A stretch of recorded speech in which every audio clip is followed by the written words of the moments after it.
Yeah, it's fine. It's not personal. Thank you. We're going to be scrolling in and out. After this presentation, don't leave. I just want to do a little bit of light housekeeping before we break for lunch, and then the transition over into the 27th Middle States Regional Convention. Yeah. Now look, you guys have had a whole day to prime yourself. I'm counting on you to motivate those that are coming in just for today and tomorrow.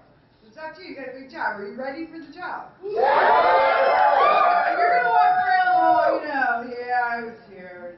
It's not gonna work. I need you to be up here. Yeah. It is my pleasure to introduce to you, if you don't already know him, Dr. Shahin Pirzad. He is the chapter advisor at Brookdale Community College in New Jersey. He's also a member of the Middle States Region Advisory Board. We have been friends forever. It won't be forever. You're going to make me cry. Anyway, he's going to take one of the themes 3, right? Yep.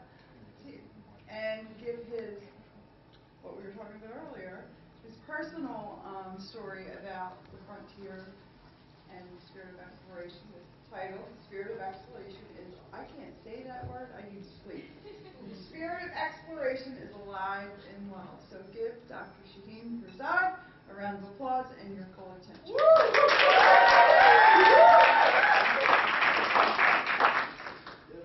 Good morning. First, when I got the honors topic, which is frontiers and the spirit of exploration, and so I started thinking about it, how I can approach this title and this topic.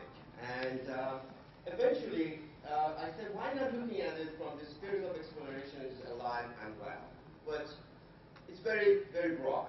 So I needed to narrow it down and look at it in more direct way into the title. So I said, why not looking at it from the next slide,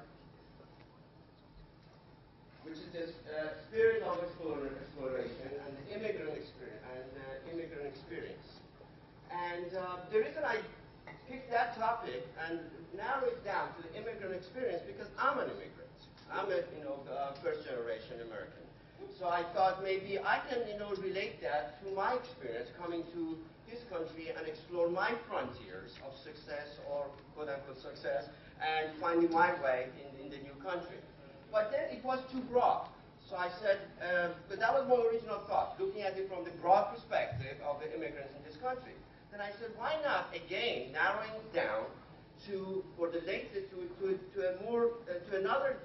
kind of immigrants which came to this country for the past 35 years, which are the Iranian Persian immigrants.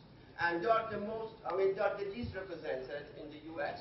And not many people know about them, and not many people know about the success in this country, and it's me. So I thought maybe I can use that in that avenue and talk about how myself or people who came here from Iran and were able to find their frontiers of success and opportunity in the new country.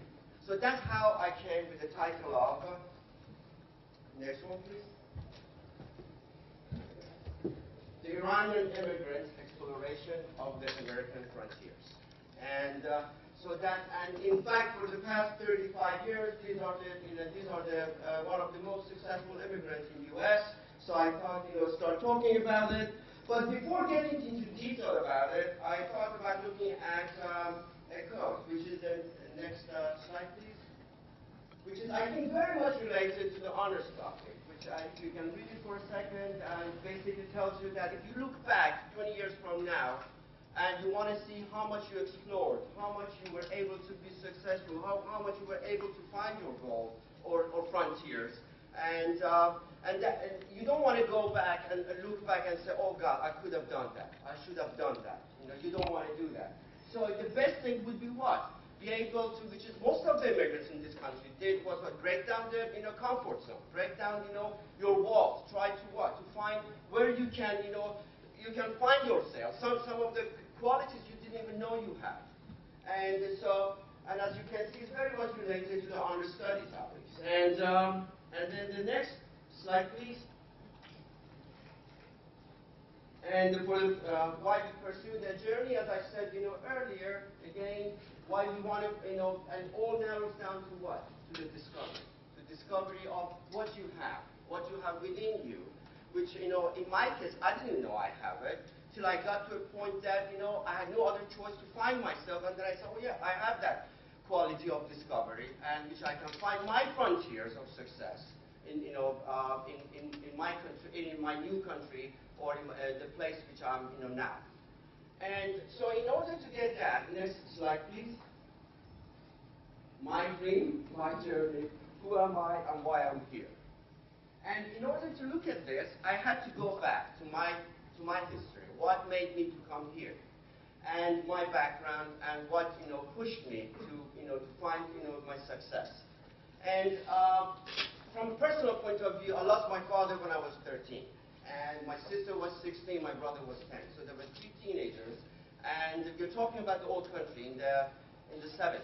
And at that time, my mother, typical of those days, she went through an arranged marriage. She was young, married my father, and they had the 3 children, and then he died.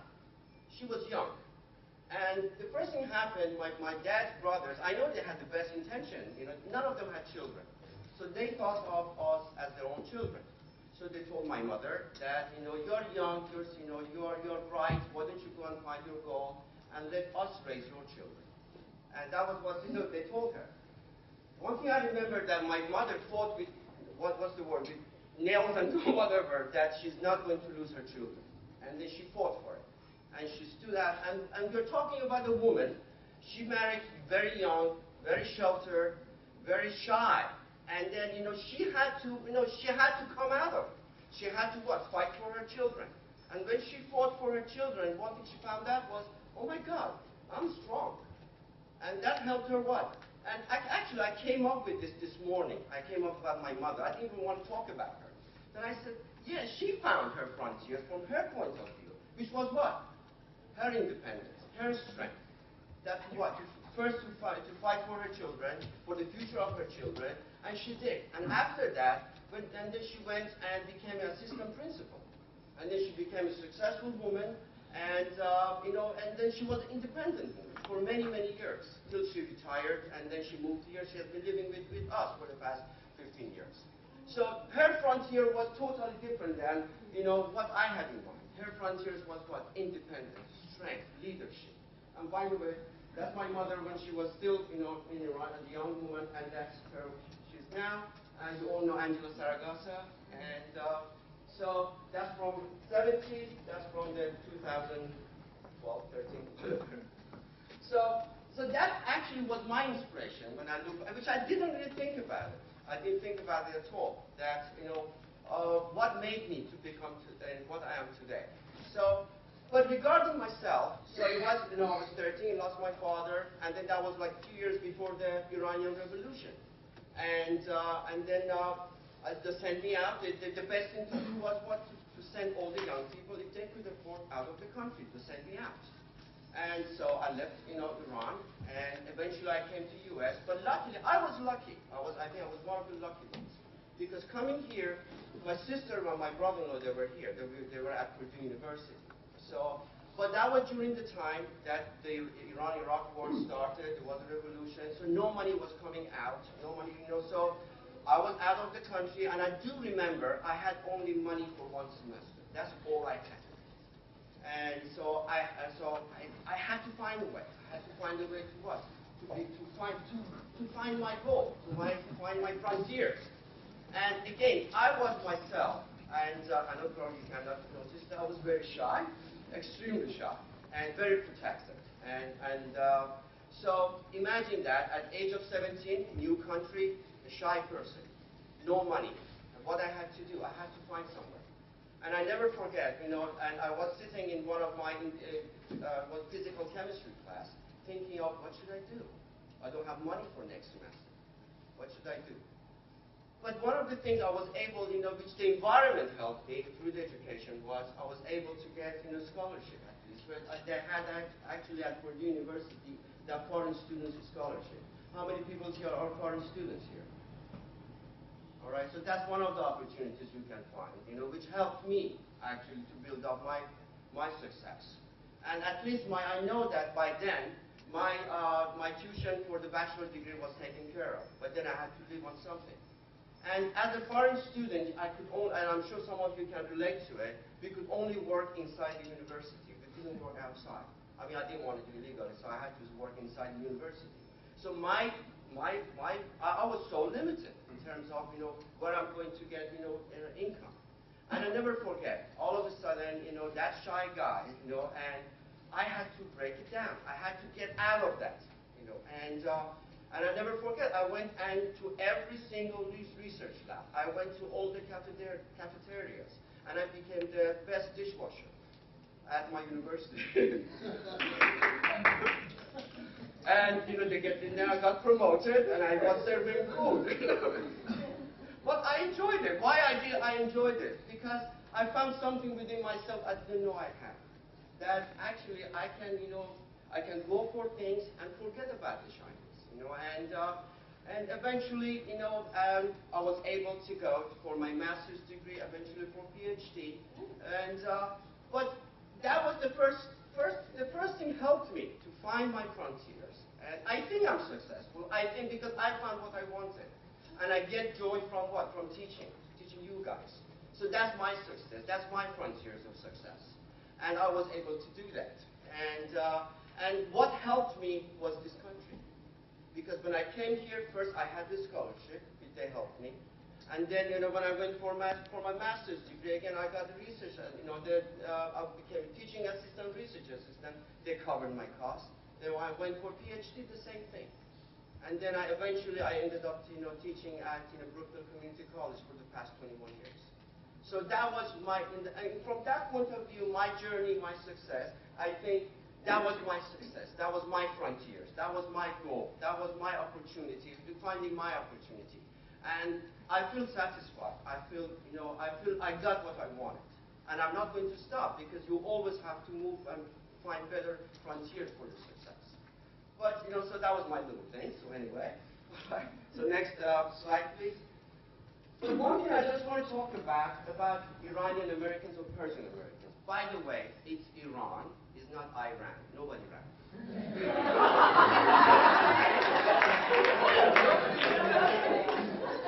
Unfortunately, this mispronunciation came during the Carter's. Jimmy Carter, the president at that time, he was the one the first time pronounced Iran, and the media picked it, and before you know, everybody was calling that you're running. So that's how, so it's Iran. And another thing, Persians, Iranians, the same thing. If you ask somebody from England, what are you? They say what? I'm British. Ask somebody from Netherlands, what are you? They say I'm Dutch. You ask somebody from Iran, what are you? You're Persians. So it's the same thing. Actually, until 1935, we were called Persia. And 1935, they changed the name from Persia to Iran. And so it's the same thing. It's not only the cat, meow, meow, and the carpet, all right? So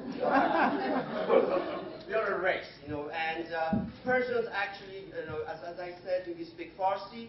And it's a race which is, in fact, most of the Central Asia, like Uzbekistan, Tajikistan, Afghanistan, and us, we all speak, Indo-European language, which is Farsi. And so you find the Persian race also in that area. But basically, it's concentrated in Iran. And as I said, we used to be called Iran. And we refer to each other as Persians. And so it's not something that, we just create. And historically, and if you look back, Persians are very good in business, academia, sciences, especially sciences and technology. They're excellent. The arts and entertainment. But to look at the topic which I put on the board earlier, and the first, next slide, please.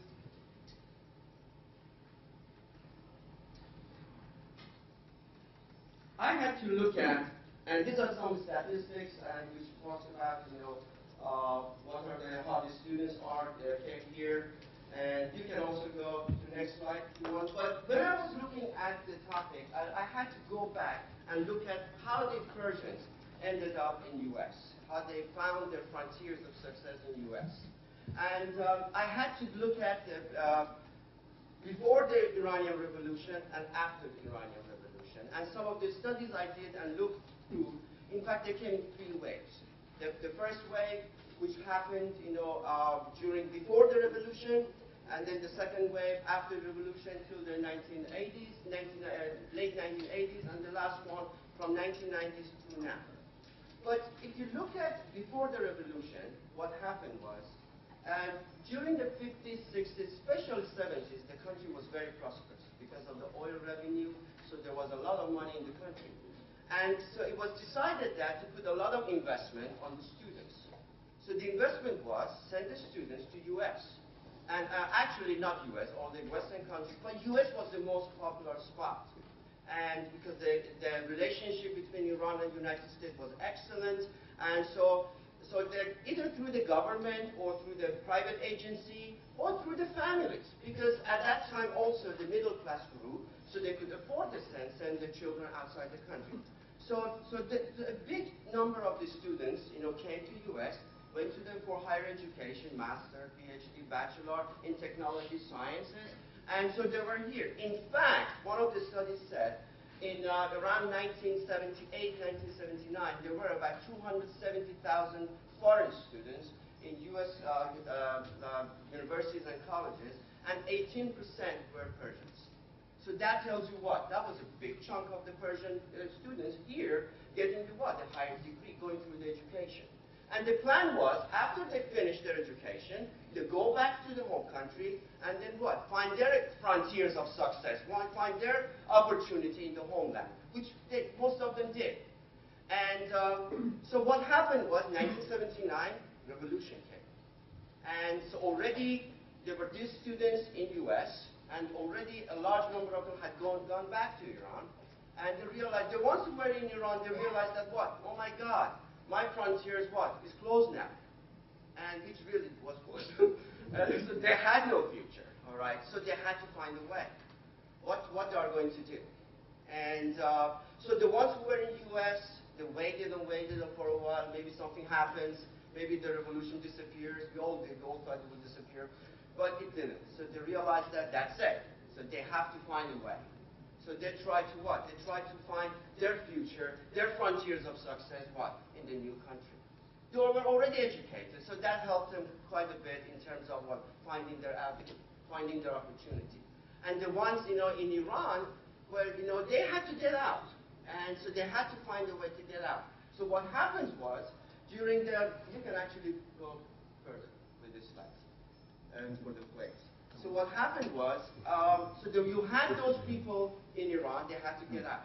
They had the intellectuals, they had the bright, and the young people, and young families, and especially young families with young girls. They were worried. They were worried about their young girls, that their future these bright female girls are going to be very bleak in what's happening in Iran. So a lot of them, left. A lot of them from the academia left. A lot of them from the medicine left. A lot of doctors. In fact, they got some data, like within 2 years before the revolution, 2 years after the revolution, like in academia, there were like 20,000 professors. After, 2 years later, there were like about 6,000. So there was a big drain of the most professional people left Iran. So they came here. They came to U.S., but not all of them came to U.S. And why am I picking U.S.? Because the concentration of the Persians outside Iran is the biggest in U.S. In fact, that's the biggest concentration. And a lot of them actually live in California. And you can find the biggest concentration of them. And so that's why I picked U.S. And so you find that they all came here, and they have to find something. They have to do something. And so one of the things which helped them, as I said earlier, was they were educated. All right, most of them had a degree. And that's one of the. So you can just move further. So education was one of the things they already had. So they tried to actually invest on that.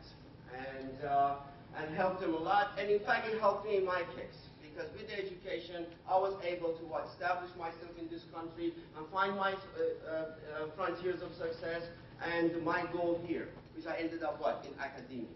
And what I did was, and look at the first one, which is called occupation and income. All right. Based on the data I came up with, the number of the Persian Americans or Persians came to U.S.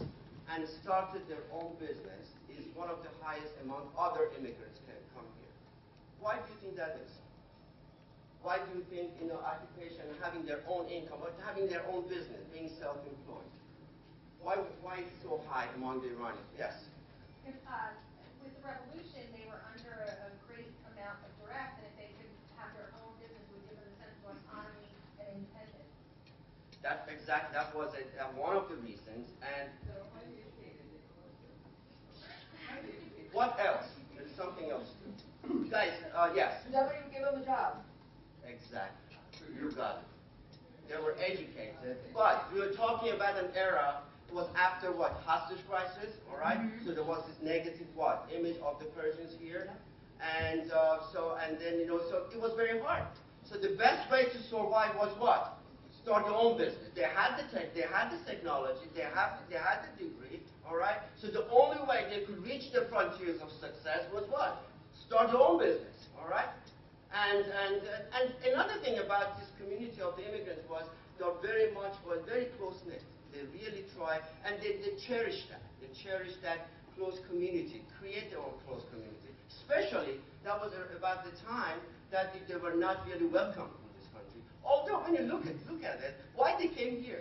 Because they wanted to escape that what was happening in that country. And so they come here, they are not welcome, they cannot go back because they are not welcome.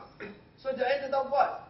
They had to do something. So out of desperation, they were able to find the success, the frontiers, what they were looking for. And that's why they end up becoming very, very successful, self-employed, group of minorities in this country. In fact, right now, if you look back, I will show you some of the successful people in the U.S. and the CEOs are the Persian Americans. And one of the things also I have to mention that you're looking at what? You're looking at the first generation versus what? The second generation, all right? And so I'm saying that they were successful, but of course, there's always problems, all right? You're looking at what? The glory part. Yeah, they made it. But there were also a lot of people, they went through depression, they came to a new country, they brought all their money investments in this country, and they didn't know how to invest before they knew everything is gone, all right? So you also had those people have to survive in this country, all right? But in general, they were able to what? They were able to pull together everything, and also, so if you can see here, I went through it, occupation and income, and it tells you that how important it was, and education is very, very important, and it all falls to the last part, which is the cultural recognition. And as I say here, they love this sense of what? Belonging. And they cherish that. And they get that through what? Through their families a lot, all right? And that doesn't come easy either. Because when you have that sense of belonging, like they what? They want to push you. They want to push you what? To go further and further. And that's one of the things, most of us felt it. When I came here, who pushed me? All right, my sister or my family, my brother-in-law. They told me that you can do it. Move, get up the ladder and do your best. All right. So when you look at all this, so you have a combination of education and as I said earlier, self-employed and cultural recognition, which all together help them to what? To become successful. All right. And so next slide.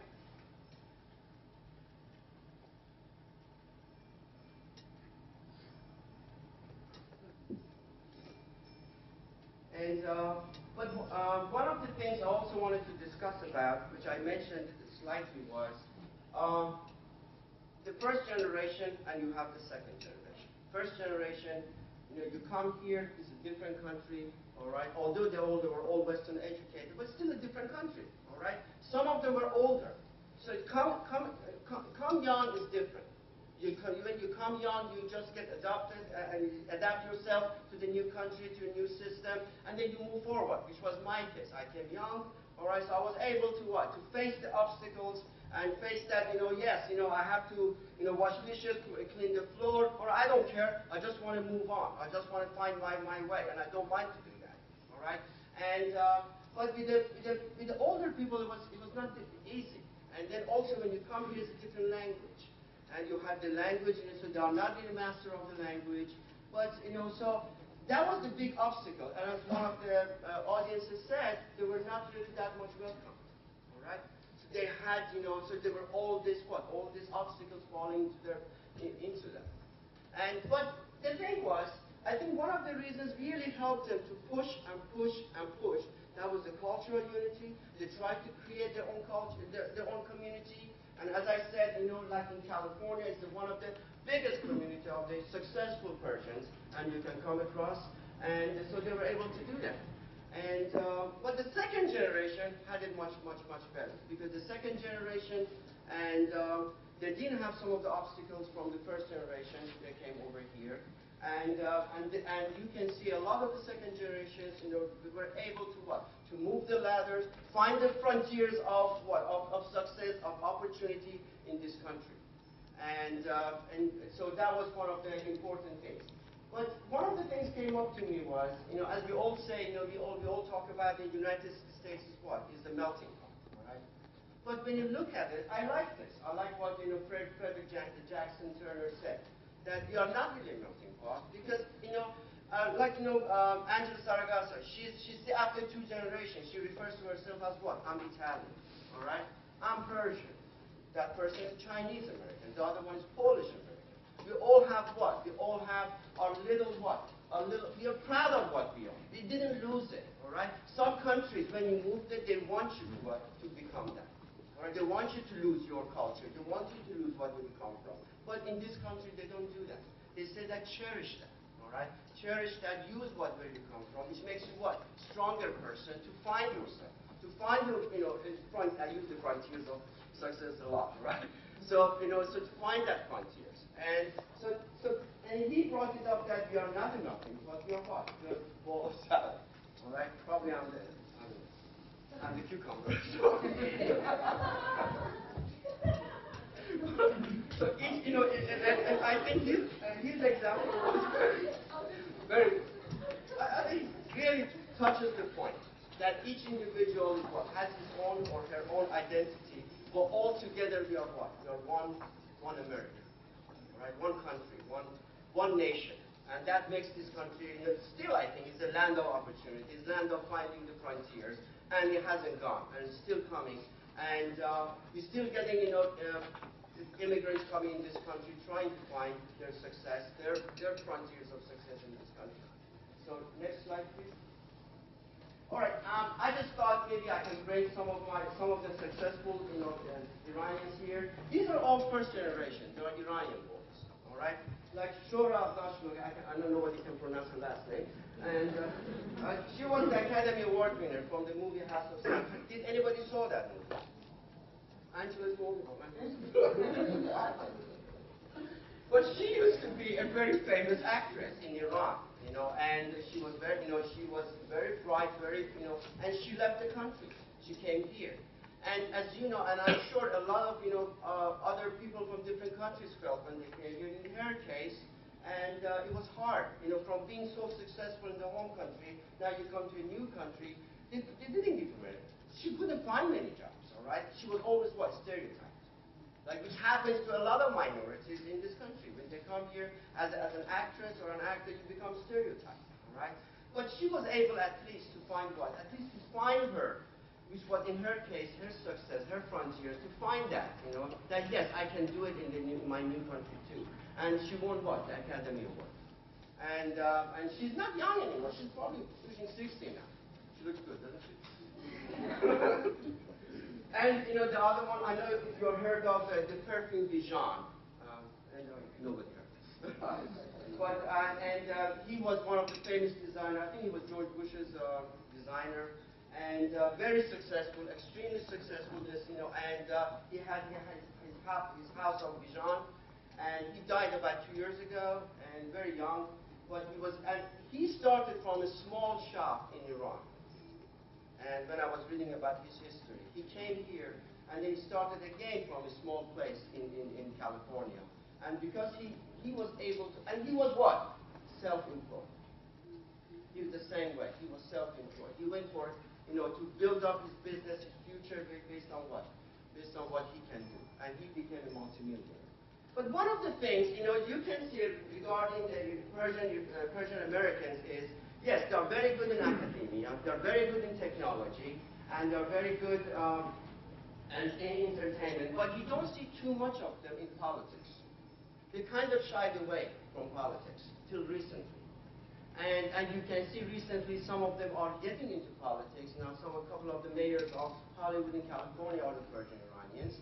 And you can see like Goli Amiri, which is a diplomat and a very, very successful businesswoman, and which is also done, all of them Persian born, Iranian born. And they were able to come here, find the obstacles, overcome the obstacles, and find their frontiers of success in the new country. Now, next slide, please. And you all heard of eBay. He's the founder and the founder of eBay, Pierre Omidyar. And then Anusha Ansari, she was the first Iranian woman went to space. She paid for her seat, which was $1.something million. And so as a young woman, and one thing I also want to notice, these are female Iranians. And you can see a lot of, Persian female Iranians which came to US, they became extremely successful. And that was one of the things, I think, why their parents were worried that staying in Iran don't have that much of opportunity, to explore themselves. But they were able to do it here. And the other examples are Pirzad, which is also for NASA, and then Omid Kordestani, which is also the founder of Google. You all heard of Google, eBay, all right? And so these are the ones that everybody is familiar with. But so when you look back, these people, were able to come here as immigrants and what? And find their success through what? Through one of the things I talked about, which was being self-employed, being their own boss, and be able to overcome some of the obstacles that we're going to see. And next topic? No, next. And these are some other ones. And I came up. I'm sure nobody knew Andre Agassi, so yeah. And his father was Iranian. He's Armenian. And one of the things I also want to say that, and Iran, we have, besides the, we have, first of all, although the religion is Islam, but they are not, they're agnostic, most of them. Especially you find a lot of them outside US are agnostic. Yeah, they are Muslims, but besides the Muslims in Iran, we also had the Jews, which their ancestors goes back to the Cyrus the Great, which is what, like 2,000, 3,000 years ago. So those are the established Jews in Iran. And besides that, we had the Assyrians, the Armenians, which are the Christians, and minorities in Iran, and they were all well established in that community. So it's not only Islam in Iran. So we have all these minorities in Iran. And in addition to that, we had the Baha'is. I don't know if anybody knows about the Baha'is. Oh, you know. Good. Right, yeah. And the Baha'is, actually, the Baha'i religion started in Iran. And now it's very, I guess you guys don't know, but it's very, very well respected in North America. But there were, out of all those minorities, the only minorities which were really, really got persecuted were the Baha'is. The Baha'is were really, they tried to get rid of them. But the other minorities, they tried to get out. They really tried to get out. And they came to U.S. And there are some parts of it, like in New York, you find around the Great Neck, you find a lot of Jewish Iranians, that concentrated. They're very successful people. So we had all these minorities also in Iran, which they had to also to get out, but they were able to come to this country and find their Find their frontiers, in addition to the other people which they came here. And so you all know about Christian Amanpour, so you all know that. And the one thing about Christian Amanpour is she actually left Iran when she was 21. So she stayed in Iran longer than me. She saw the revolution. And she was also from a middle-class family. And when she left Iran, and when I was reading about her history, first they went to England because she's half British, but they had nothing. They had nothing. So because everything was in Iran, and so she had to start from the scratch. In fact, she had to start from the low level of, right now she's what? She's a top correspondent for CNN. But she started from the very low, but able to what? To move on. And then overcome all the boundaries and become successful correspondents. And honestly, I don't know her. Does anybody know her? Shahin? Yeah. I just picked up because but she was an NFL cheerleader. So, what's that? Really? And my daughter knew Sharon Tayi. You have no idea about DJ stuff, so she picked that one up. And next slide, please. American identity. Right. So I talked about what made all these, Persians come to this country through the three waves. All right, the first wave, the second wave, and the third wave. And obviously, as you notice, the first wave and the second wave overlapped, kind of. And one thing which was very common among the first wave and the second wave was the education, which helped them move the ladder much faster. And the third wave who came here, as I said earlier, they were half and half. Some of them were educated, some of them were not. But and still people coming through different ways they can come to here. And but one thing that I also love this, what I found about American identity by Mark Thatcher. He says one common component of American dream is the belief in an individual's ability to carve out a brighter future. Self-motivated, self-reliant people strive for success, knowing, that's why I highlighted their origin enrich their lives, but do not determine the densities. In our case, yes, we are proud people. You're proud of what our culture is. And we use that towards our success to become successful in the new frontiers of this country. Right? And I think at this point I wanted to open up the floor for questions, and thank you for listening to me.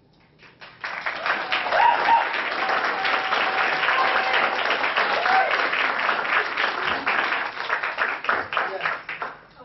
Oh, yes. What do you think about that program on TV, the Shahs of Sunset? You know what? People ask me, but do you want, if it was goody-goody two-shoes Iranians, who would watch it? Do you watch it? If they were all, really nice people, they are doing good things, nobody would watch it. It's a reality show. You want that kind of people. Is that weird, out of the norm people? Is that right? So if honestly, because people, Iranians were really upset about that show. And as Sherry and Mandana can also back me down. They were very upset. If you go, they all say this is not, these are not typical Iranians. But this is a reality show. All right? You really want to attract people to watch that movie. I always have answers like, what did the people from New Jersey feel about the Jersey Shore? No, because if Jersey Shore, again, because we know Jersey gave a lot of bright, successful people. But unless we show that rough edge of Jersey, nobody would really take notice. So it's a reality show. Honestly, no, they are not really typical Iranian Persians. But again, this is just a reality show. All right. Yes. Yeah, I have a common question altogether. I don't know if you know about Amy Chu. Yes. She is known as the Tiger Mom. Have you heard of Tiger Mom? She had it last year. She has gone to the national, and she basically talks about, many variety of measures of success. Yeah. And as I was hearing you, I could relate to, she just wrote a book about triple package. Yes. And she identified a couple of groups who are quote-unquote successful. And the measure of success, as she said, the only thing we know how to measure is money. Yeah. So that was one of the premises in that book. And she did a lot of research, gathered a lot of information. The group involves all Indian Americans, Persian Americans, also Mormons and Jewish Americans. Yeah. And she talks about this triple package. which is to some extent very interesting, to some extent very contradictory, and a lot of controversy came out of Yeah, I it. remember. She talks about the triple package, she says, superiority complex, and then feeling of insecurity, and impulse control. Yeah.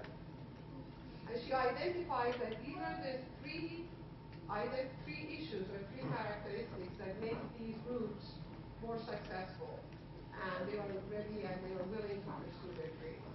Which, you know, when you think about inferiority complex and superiority complex, it seems like contradictory.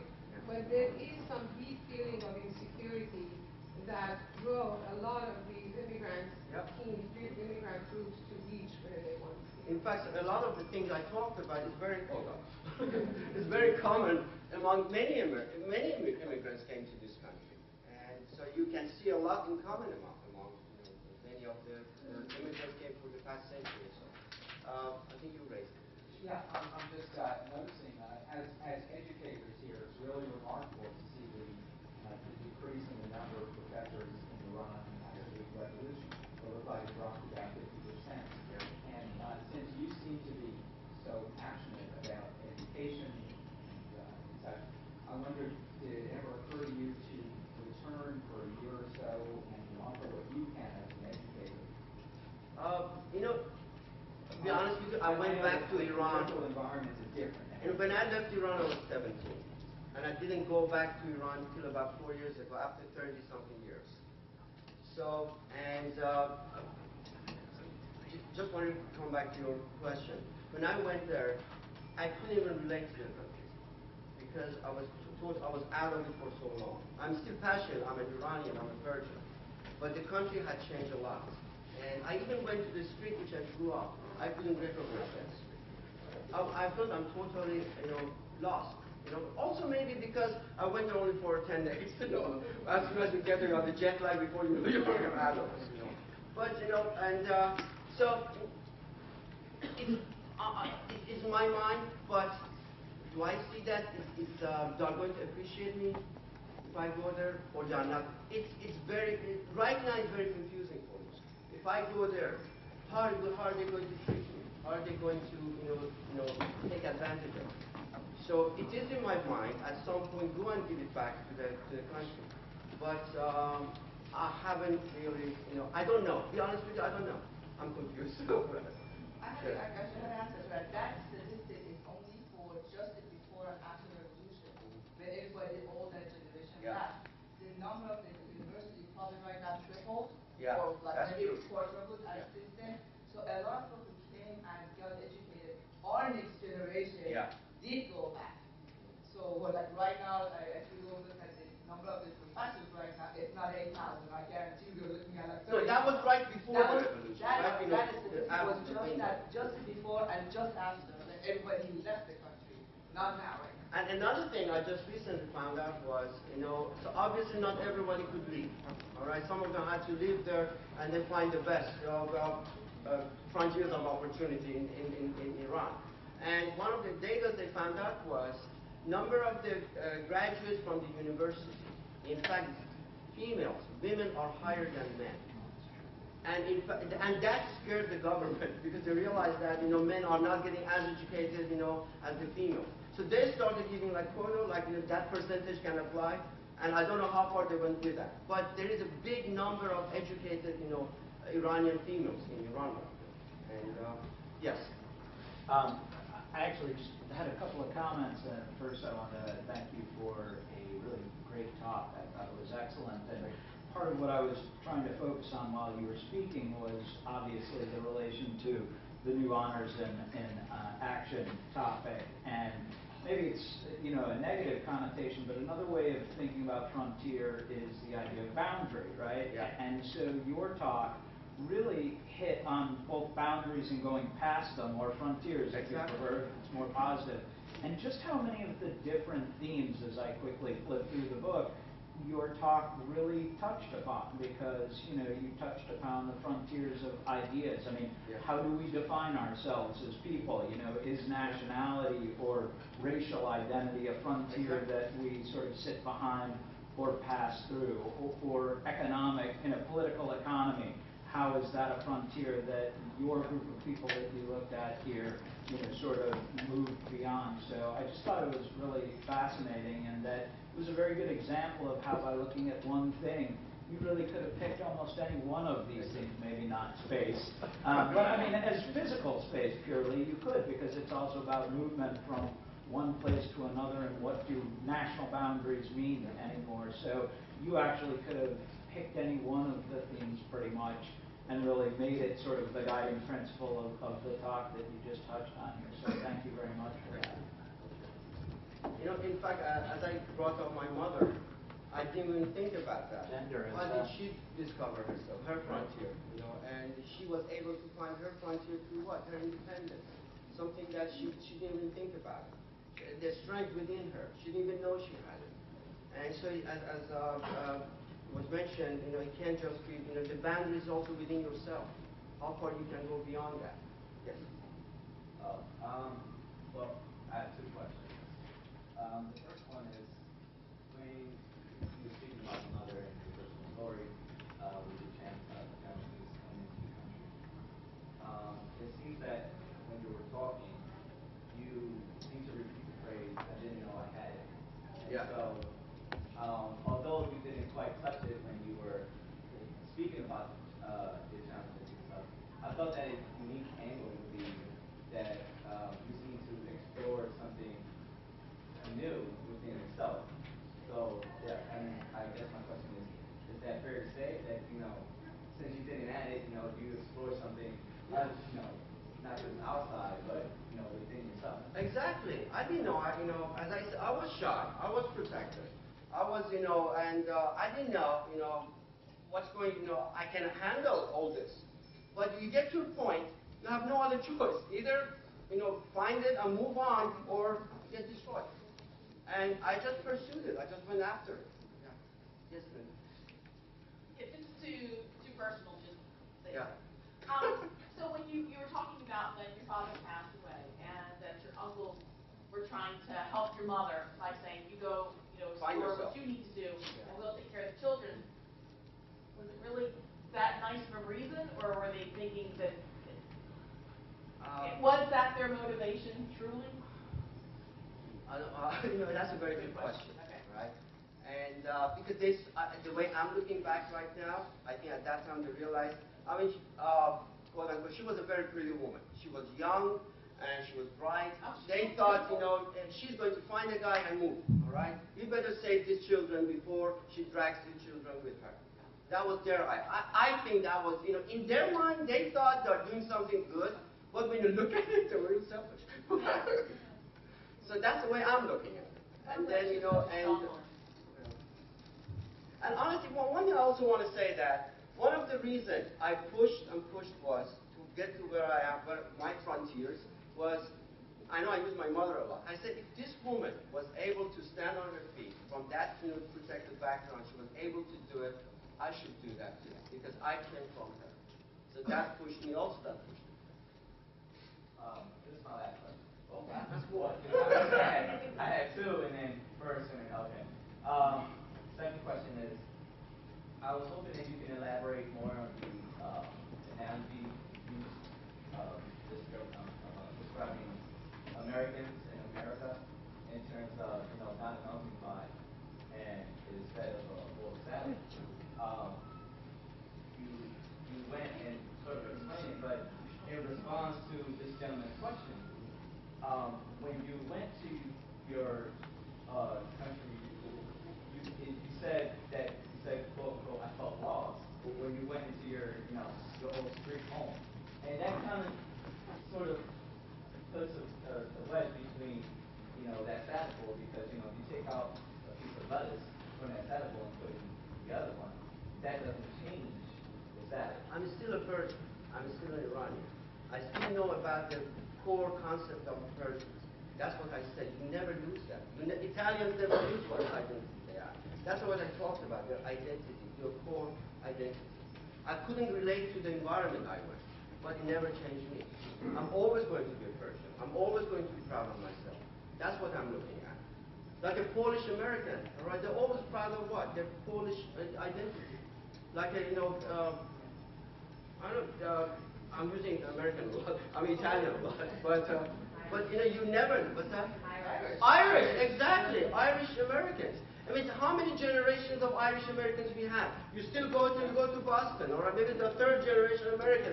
I'm Irish, all right? They never lose that identity, all right? I went to Iran. I lost connection to the environment, but never lost my what? My culture, my personal identity. That's what I try to say. Like these people, like a bowl of salad. Irish is always Irish. Doesn't matter, right? You're still proud of being an Irish.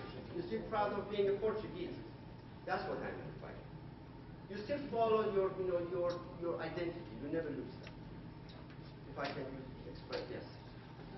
I personally feel that one of the biggest boundaries for people not going to exploring frontiers is fear. Oh, absolutely. Fear of the unknown. I had it, yeah. Yeah, and you face that fear. And do you ever think about if you would have been too afraid and if you did step out of your comfort zone and stay in Iran, where Always. it would be now? Always. Actually, I always look back, and exact what you said. That when I came here, I came out of my band. If I was in Iran, still protected. Maybe I was still protected. I had a, I don't know, comfortable life, but I would have never able to find myself. Exactly. Always comes to my mind. That coming here, yes, I had to fight. I had to find myself. I had to do, but I'm happy. At least I was able to what? To find something about myself I didn't know I have. That's the thing. So I'm always thankful. I'm always thankful as, I had, got out of it, broke down the walls, and then what? Find something out of myself. As I said, yes, fear. Fear is the worst thing, stops you from moving. Stops you what? From breaking down the walls. Exactly. Always comes to my mind. Always. Yeah. I'm glad you asked. Any other questions? Yes. I really enjoyed your presentation. Oh, thank you. And you mentioned that you went to Iran recently. About 2 years ago. About your observations and your opinions about different issues. The reason why I asked is that you said there was a book written called by a journalist called Pirzad called Passionate Uprising about Iran's sexual revolution. Yeah. I was wondering if that's a prevalent issue or based on your observations or speaking about it. Could you more elaborate on that question? In terms of? Well, apparently, many of the metropolitan areas of Iran is just like here today. People are very highly educated. Yeah. Unfortunately, they have an unemployment rate. Yes. And they have a leadership that's very repressive. Yes. And so they had a baby boom during the late 70s, early 80s. So you have a very large young population. Yeah. Who are doing these the underground revolution. Yes. Right. And it involves their bodies and it involves sex. Are you familiar with this? I read about it, but not much familiar. But I know there is an underground movement, and as you said, you have this huge number of educated, really vibrant young people. And but one thing about Iran I noticed, the top layer, yes, they're all that repressive, which they don't really represent the common people. The common people are like me and you. And whoever actually, most of them recently, and people from U.S. went to Iran, and then, they said, it's totally different what the media represents the Iranian people. Iranian people are not those top people, are not the government. Iranian people are like me, or like Sherry or Mandana. We are very, very much we are representing it. I'm not really that much into that. I know it's happening, but I don't really know much about it. Yes. When you were talking about the different people that you had up on the screen, I recognized the name Sarah Shahin, but I didn't know where I knew her from. So I looked her up, and she was born in 1980, so she's relatively young, but she's been acting for quite a few years, like 20 years. But what I thought was really interesting, she changed her name. Is that typical of people coming from, because Sarah Shahin sounds like a very Americanized but Persian name. Yeah. But her daughter original name was Ahu Jahansus, Yes. which is very ethnic. Exactly. So is that a common occurrence? You know what? I'm going back to that lady in the back. First, when they came here, all right? They were not very welcome. Is that right? So So going with the name of Shahin or Shahin, or it stands out like a sore thumb, because that guy does, and so one way to cover that was what? To come up with a substitute of their, the name they have. Maybe that will help them, to actually move forward in the mainstream. Yes, it is common. And also, some of the names were really, really big for pronouncing it, so they changed it to something easy. So I'm talking that the Pink is using Pink. She's an actor, so an actress, so she has a She has to have. Right. But the Sarah Shahi is a Persian name. Sarah is a Persian name. Oh, and yes, Shahi I is a know Persian that. name. But even I cannot pronounce the last name, so forget about the rest of it. Right. Well, Shura Agdashlu, Yeah, Sure. she's kept her name and she's Different successfully. generation. Different generation, yeah. Different generation. Yeah. Actually, when I went for my citizenship, they asked me if I want to change my name. And, I know, a lot of people say, why you did it? And then I said, I grew up with this name, with this name. And everybody mispronounced it. I got used to getting mispronounced or butchering it from right and left. And I said, you know what? I'll live that long and with this name I'll stay for the rest of my life. But I made a joke. I remember I texted Angela. I said, I got my citizenship. I changed my name. I was just pulling her leg. And then she said, what did you change it to? I said, Armando. And believe it or not, I was actually, I was at the Honors Institute, and I think I was in Los Angeles. No, it was Los Angeles or Las Vegas. And I told everybody, I said, Shahin changed his name. And then I realized, oh my God, it's crazy. And then I said, oh, I was joking, I was just joking. The humor did not translate in the email. Going back to what you said about the underground, I know in terms of the sexual orientation, there is in terms of the gays and lesbians, there is huge, it's basically illegal. But, they are there. And so a lot of it is happening, underground. And one of the, I'm not sure it's 100% true, so don't take me on, but I know one of the very strange things is gays and lesbians are, it's illegal. But if you change your sexual, if you are a gay man, if you change your sexuality to a woman, it's acceptable. That's something I came up, I found out, which is totally what? I cannot even, So I know there is a big movement on in terms of the the music, in terms of the poetry, everything is on the ground. And as this gentleman brought it up, there is a there's a huge, energetic young people, and a lot of them are actually educated, but they're all pushed down by a very thin layer on the top. The way I'm looking at it, eventually will change. It's just a matter of time. Because how much can you put all these young people under the, this repressive environment? Anyway, any other questions? Yes. While raising your daughter, do you think you incorporated more of the Persian culture or American culture? She always tells me that, Dad, this is America. You know what? I never lose my Persian culture. I always, as I said here, I never, your origin helps you to enrich yourself, all right? But of course you have to, adopt, and I hate her to date, but, at some point I'm sure she will date. Wait, what did you say? You said you hate her today? Date.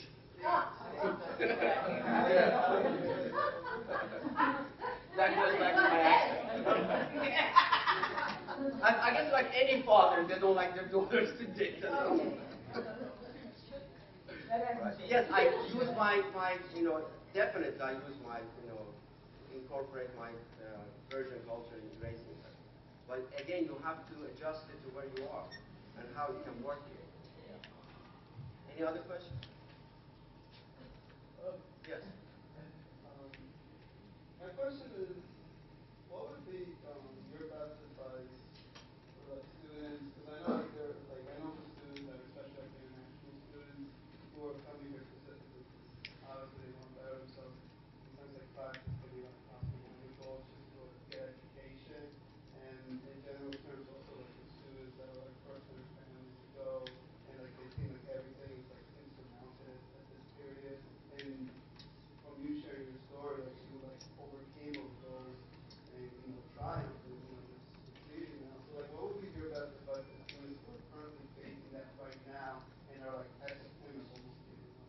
in my case, and I'm sure it's still going on, go for the opportunities, the scholarships. What's there?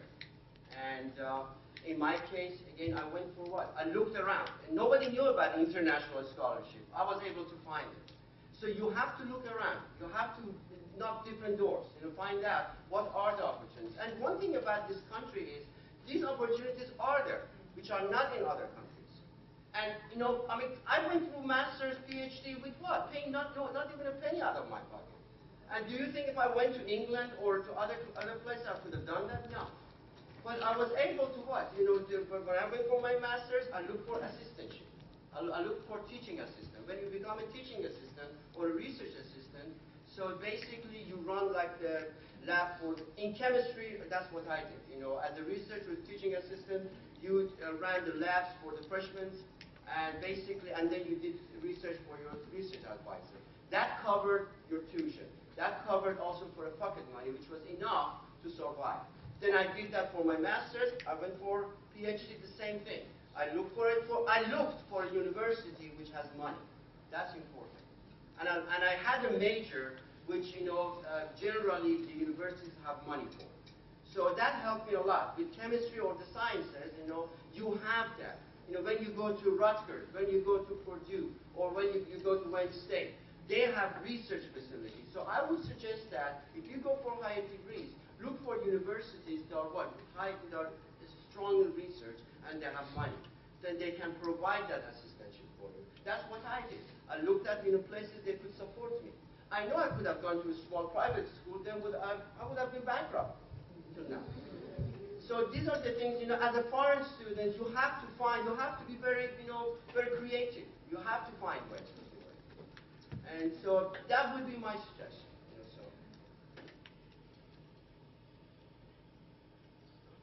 Any other questions? Thank you for listening to me.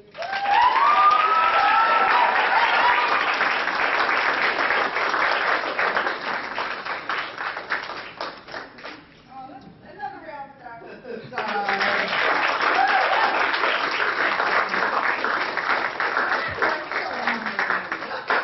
I'm going to go with Armando from now on. I just learned how to really spell. Well, I had Shahin for a while. Pirzad was always a problem. We finally got here. Thank you. You just set us up for a really great book, to be honest with the topic, and how to look at it in a personal way, and also as a group. Thank you for sharing. So he's at Brookdale Community College. And I'm sure if you have any questions in the future, we will put the PowerPoint up on our regional website in a couple days, and you'll be able to share it with each other. And Shahin's really good. He's one of our board members in the Middle States region. If you want to reach out and have questions about his presentation or how to interpret or incorporate it at your chapter, just let him know, okay? Thank you.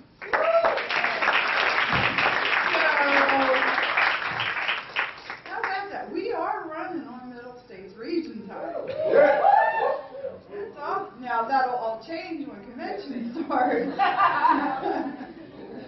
But we're running good time today. A few little housekeeping items before we dismiss and come this particular portion of the weekend comes to a close. Lunch will be in the main dining room, and you need to have one of those tickets. Where you were this morning, if you don't have one, let us know. Just stand in the back, and we'll get you one. At 3 o'clock today, at the transportation desk, which is that little area to the right of the lobby desk where people were checking in. That's where our official registration will be for convention. Everyone needs, when I say everyone, I mean one voting delegate and one chapter, one person from the chapter, whether it's the advisor or chapter officer. So we only want 2 people from each chapter to come to the registration desk. Okay. When you come to the registration desk, also please find out loosely what size T-shirts you will need and how many for your chapter. Okay, so everybody's going to get a T-shirt and a program. So let's talk about the printed program that you're going to receive. Tiffany. At convention, and it's not the first time, we had a little bit of a mistake in the printing, where they put Saturday's schedule on the page before Friday's schedule. So, yeah, I had a major meltdown sometime yesterday when I opened up the programs and went, oh, no, please, this did not happen. And so now that they're free, because they printed them wrong, it works. It absolutely works. So just please, just fold it. It's not a big deal. It's just a couple of pieces of paper because we are not going to be spending a lot of money in the future on printed programs. We want to save it for other things and lots of goodies that you can have. And most of the times I find them on the floor anyway. So just fold it over. Just understand that Saturday's schedule is showing before Friday's, and please forgive us for that. Yeah. Is the schedule on the website correct? It has been updated, and some of the things are just for the advisors, like the advisors breakfast for tomorrow will be in the Oval Room. It's not in the booklet, nor is it on the website because we didn't know that until we got here. One of the educational forum rooms has to be changed. Unfortunately, something happened with the room that it was in. I'll let you know which one it is. So just to get back, when you come to the transportation desk to register for a convention, we need the voting delegate that's going to represent the entire weekend as the chapter voting delegate to sign in, and we also need one other person that's representing the chapter to get all your registration materials, your T-shirts, and your programs. Any questions about that? Dinner tonight will be, registration will be from 3 to 5. Dinner is at 5:30, I think, or 5 o'clock, but you'll look in the program. It's open seating like it was last night. Just come in and have a seat. And then we are going to start here at 6:30 tonight with the opening of convention. Now, I gave you a job earlier today because you've all had a day in hand to practice. You're all motivated, right? Whoa. Right? You've had a great time so far, right? You're ready for convention and ready for all that. And so as folks join us for the rest of the weekend, you'll get them all pumped up. Any questions about this? Anything? Okay. Well, I thank you for joining us. This to be the record amount of students and advisors for mini honors. Give yourself a hand. For convention. We have a lot to celebrate in Middle States this weekend. A lot. Enjoy your lunch. It is at 12:30 today. You have a little bit of a break, but meet us at the main dining room for lunch. Thank you.